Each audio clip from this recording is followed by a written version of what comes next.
प्रणाम करै छी। हम गीता मलिक। आइ हम एकटा बेटा लगन लऽ कऽ एलहुँ हेँ। सब गोटे सुनै जइयौ, सब गोटे लाइक कऽ देबै, शेयर कऽ देबै और चैनलके सब्सक्राइब जरूर करब। कोयली जे बोले आमा के गछिया हे सोहाबन लागे, भोमरा बोलाए कचनार हे सोहाबन लागे, भोमरा बोलाए कचनार हे सोहाबन लागे। रामचंद्र दुल्हा बोलाए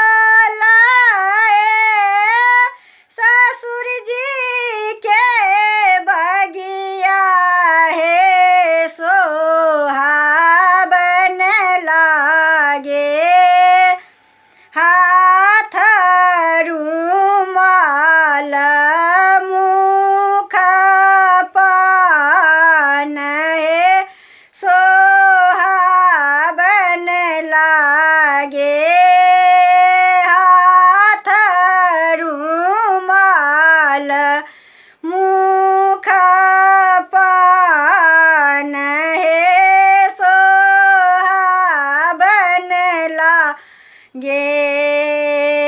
कथी लाए गेलहुँ बाबू आमा के गछिया हे सोहाबन लागे, कथी लाए गेलहुँ ससुरारी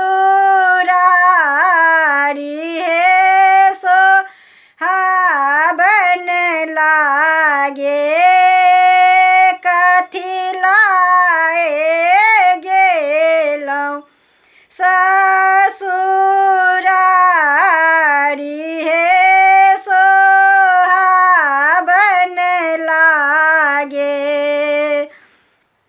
खेलाए गेलहुँ आमा के गछिया हे सोहाबन लागे, धनी लाए गेलहुँ ससुरारी हे सोहाबन लागे, धनी लाए गेलहुँ ससुरारी हे सोहाबन लागे। दूना मास आरे बेटा ओद्रा में रखलहुँ हे सोहाबन लागे, 10 सोआ दूध पिलाई हे सोहाबन लागे, 10 सोआ दूध पिलाई हे सोहाबन लागे। दूध पानी बाबू एको नहीं बुझलहुँ हे सोहाबन लागे,